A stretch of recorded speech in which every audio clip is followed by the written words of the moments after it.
बुंदेले हर बोले के मुख, हमने सुनी कहानी थी। खूब लड़ी मर्दानी, वो तो झांसी वाली रानी थी। महारानी रानी लक्ष्मीबाई के जन्म जयंती की आप समस्त देशवासियों को कोटि कोटि शुभकामनाएं। एक वो लड़की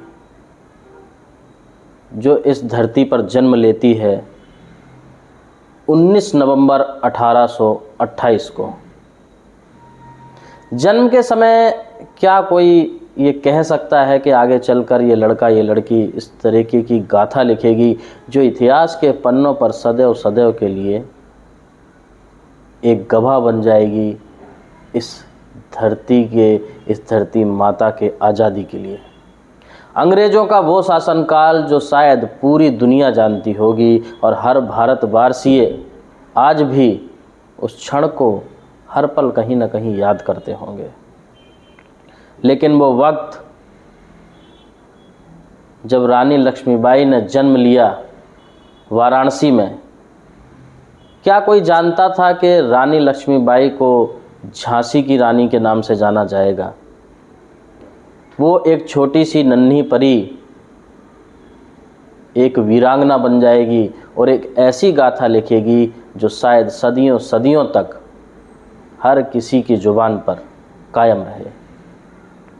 बात करते हैं रानी लक्ष्मीबाई के बारे में। रानी लक्ष्मीबाई का जन्म 19 नवंबर को 1828 में वाराणसी में हुआ था। बचपन से ही लक्ष्मीबाई को घुड़सवारी, तलवारबाजी और कुश्ती का अभ्यास कराया गया, जिसमें उन्होंने सदैव निपुणता हासिल की। कुछ समय बाद लक्ष्मीबाई का विवाह झांसी के राजा गंगाधर के साथ कर दिया जाता है। लेकिन कुछ समय बाद बीमार होने के बाद उनकी मृत्यु हो जाती है और अंग्रेज लॉर्ड जो वहाँ पर रहता है वो एक योजना बनाता है और कहता है जो उनका दत्तक पुत्र रहता है उनको वहाँ का राजा मानने से वो मना कर देता है और झांसी की अधिपति वो अपने हाथ लेना चाहता है, यानी कि झांसी के सिंहासन पर अंग्रेज कब्जा करना चाहता था, जिसका विरोध रानी लक्ष्मीबाई ने किया और उन्होंने सीधे मुंह कहा कि मैं अपनी झांसी किसी को नहीं दूंगी। लॉर्ड को लगा ये सीधा उसका विरोध और अपमान है और उसने युद्ध छेड़ दिया।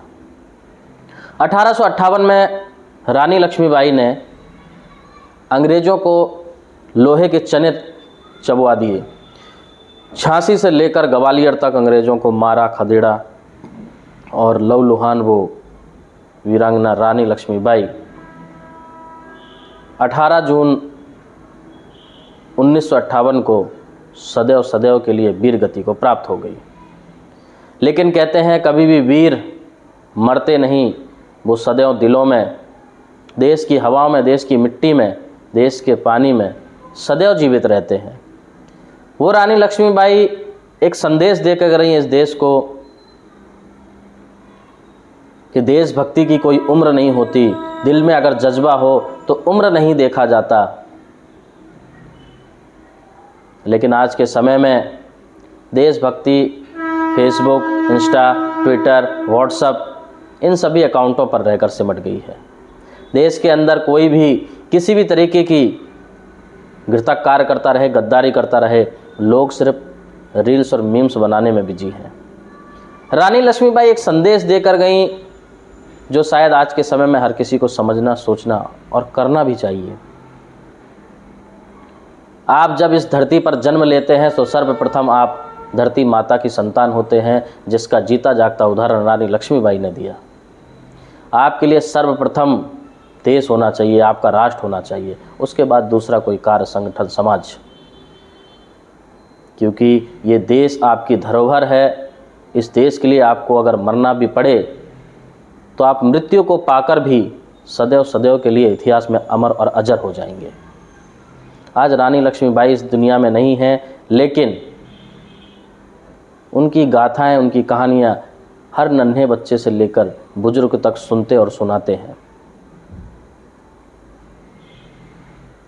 उनका कहना था चाहे बेटा हो या बेटी सभी समान हैं, और उन्होंने उसका दृढ़ संकल्प लेकर ऐसा कार्य भी किया जिसकी कहानियाँ या जिसका इतिहास आज हम सब पढ़ते हैं।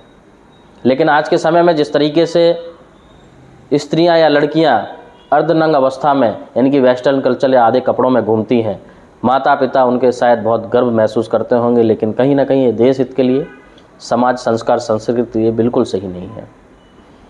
इसलिए आपको ये सोचना चाहिए। एक बहुत ही अच्छा एग्जाम्पल दिया जाता है, जब हम महंगा मोबाइल लेते हैं तो महंगा कवर भी उसमें लगाते हैं। इसी तरीके से आपका सुंदर शरीर, आपका पवित्र शरीर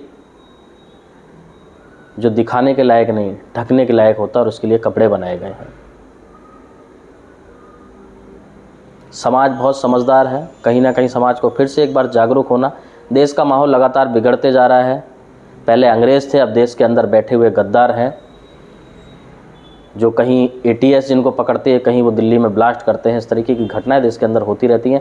हम सभी का परम कर्तव्य है कि हम सभी सरकार, शासन, प्रशासन का पूर्ण जिम्मेदारी के साथ सहयोग भी करें और देश हित में सदैव कार्य करते रहें। देश विदेश की खबरों से जुड़े रहने के लिए आप देखते रहिए सालासर न्यूज़। जय हिंद, जय भारत।